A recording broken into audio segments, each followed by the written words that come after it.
Sa tabi ng malawak na ilog, nakatira si Pocahontas, isang matapang at mabait na dalagita na kayang unawain ang bulong ng hangin. Lagi siyang kasama ng kanyang makulit na kaibigang si Miko, at ng mabilis lumipad na si Flit.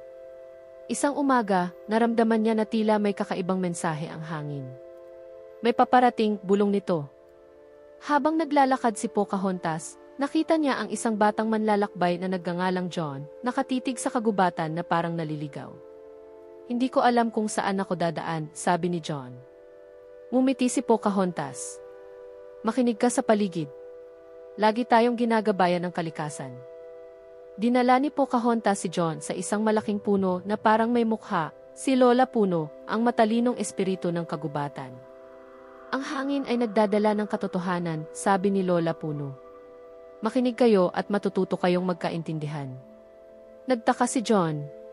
Paano ko maririnig ang hangin? Buksan mo ang puso mo, sagot ni Pocahontas. Biglang lumakas ang hangin, may paparating na bagyo. Dapat nating tulungan ang mga hayop at tao na makapaghanda, sabi ni Pocahontas.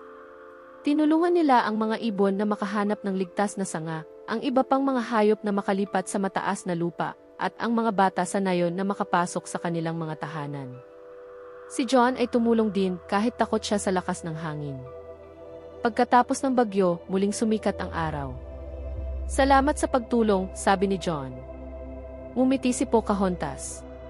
Kapag nakikinig tayo sa kalikasan at sa isa't isa, nagiging mas payapa ang mundo. At sabay-sabay nilang narinig ang hangin na parang umaawit, isang awit ng pagkakaibigan at pag-asa.